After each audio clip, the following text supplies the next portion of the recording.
Hello, beautiful patrons. This is your Sunday message. As always, thank you very much for your love and for your support. I know that I say it every single time. I know that it has to get a little old for you to hear, but it really is the truth. You have no idea how much your love and your support means to all of us. So once again, thank you. Today's message hopefully will tie in with next Thursday's podcast. Next Thursday night, we will be talking about pastors, prophets, and pimps.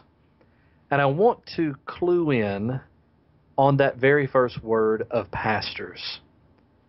There is one area within the secular movement that I have become known for, and I think that has grown to depend upon me. And it is an area of compassion and inclusiveness for the Christian minister. I know that's a difficult thing. I know that many of us, I'm including myself in that mix, but many of us have been injured. We've been hurt. We've been very negatively affected by Christian ministry. But just because we have does not necessarily mean that we can, with one large brush, wipe away or paint over the positive experiences or the people who are trying the best that they can to create positive experiences. Whenever we look at the pastor, it is sometimes astonishing to me the influence that they have within a community, even the influence that they have over individuals. I remember as a very young man, having grown up around Brother Lloyd Jean, who I talk about in the book, the pastor of the Church of the Lord Jesus Christ. I remember when I was a young teenager, young enough to still be very influenced by Brother Jean's presence at our home, but also old enough to be wearing my shirt untucked and the first couple of buttons at the top unbuttoned. Brother Gene had brought his truck over to my grandfather's to have it worked on. And I was thrilled to see him standing in our yard. I went outside to meet him. I was not attending church regularly, had not been attending for many years, ever since I was old enough to say that I didn't want to go and guilt my mother and my stepdad into not making me go with my grandmother because they were not attending either. But I was still excited to see him. It was special. It was almost as if the President of the United States was in our yard. So I made my way out the back door, heard the screen door slam behind me, and stood in the side yard with both my grandfather and Pastor Gene. At one point, I saw Pastor Gene look down, noticing my unbuttoned shirt.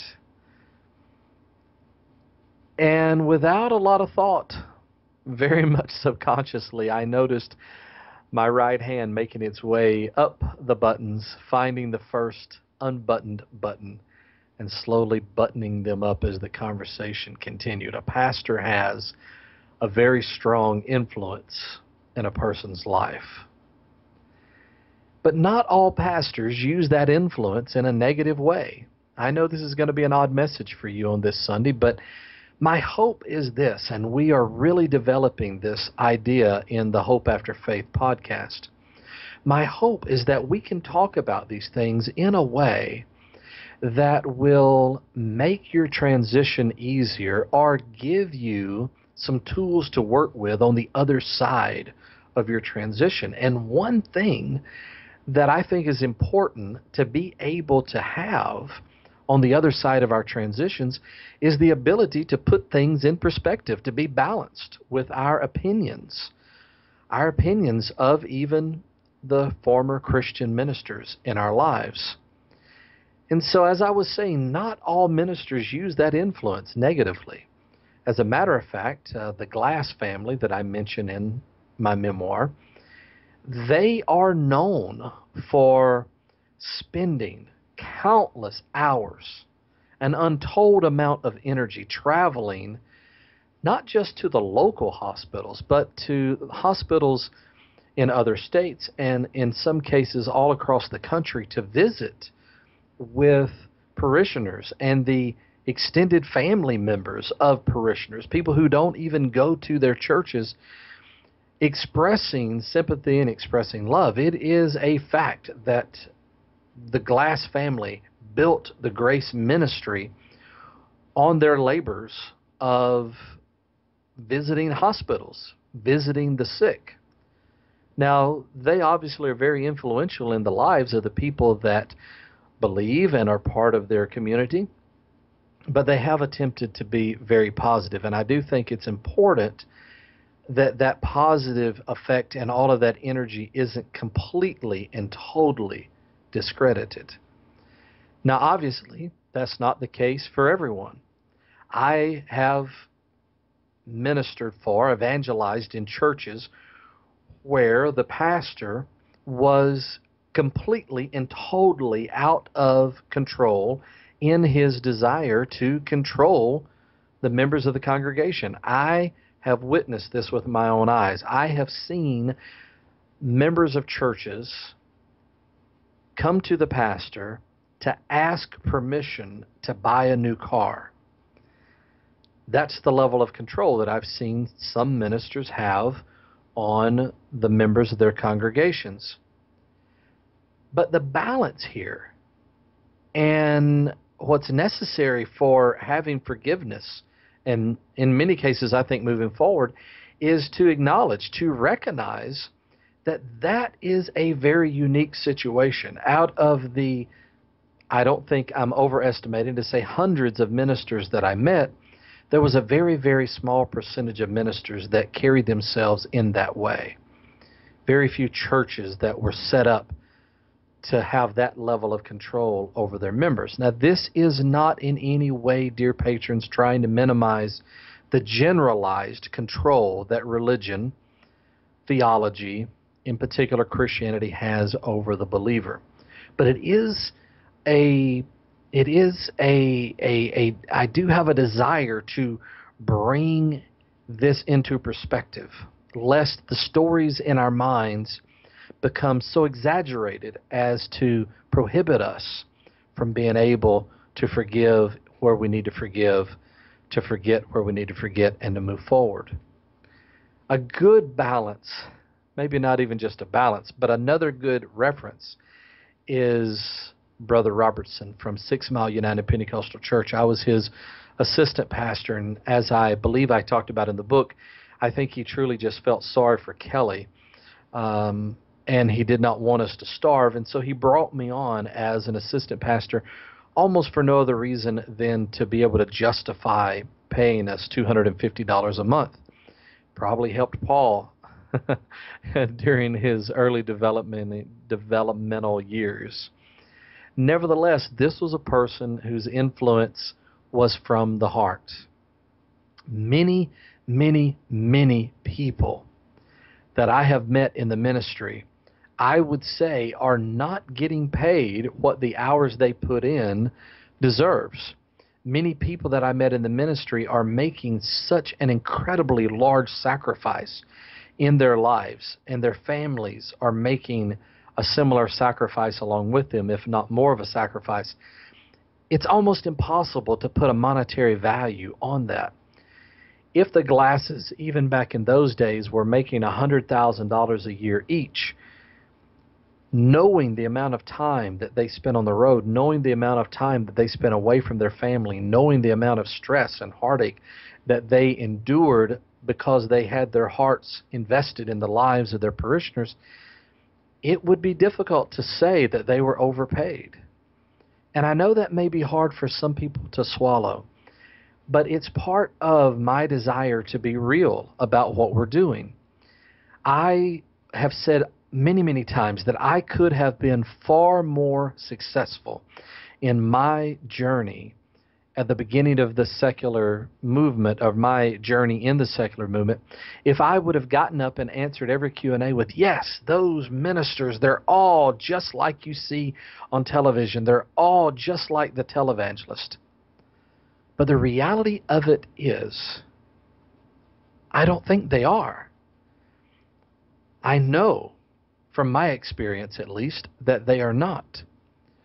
So why is this so important? Why should I emphasize this? And how does this relate to Hope After Faith? And why will we bring it back around and dig even deeper during the podcast next Thursday night, which I hope you listen to live and follow on Spreaker.com?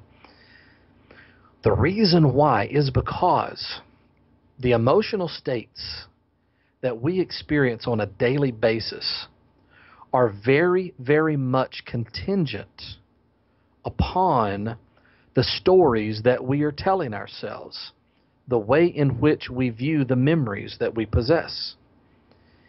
If we have been wronged, then we damn well better stand against the ways in which we've been wronged. But if, after we have been part of the secular movement for any length of time, if we are now unintentionally modifying our stories to match the stories that are popular within the movement, and that modification is an exaggeration and negativity that may or may not need to be there at all, then we could be allowing a group mentality to negatively affect our experience going forward. So once again, it is about being an individual. Once again, it is about being truly a free thinker and not allowing other people's tropes to become our narrative. I hope that makes a little bit of sense for you during this Sunday message. I hope that we are together truly finding hope after faith. I hope that it's possible for us to move forward. There's so many people, including the Christian minister, that are negatively affected by Christian ministry. In some ways, the children of ministers more than anyone else. For a second generation to be able to be negatively affected by not just the theology, but also the sacrifice that is so common in small churches. Why would we allow that negativity? Why would we allow that damage to continue within our own lives and our own minds in a way that may not be completely accurate? So I would separate the local pastor away from the televangelist. I can tell you that as a local pastor, hearing the children come up and call me pastor, you've heard me say it on more than one occasion, was more akin to hearing Paul call me dad than what I would have ever envisioned. There are people of compassion within religion. There are people of sincerity within religion. They may be in many ways sincerely wrong, but the sincerity should not be completely discredited. Or at least, that's my opinion on this Sunday message. Love you all very much. Again, thank you for your love and your support.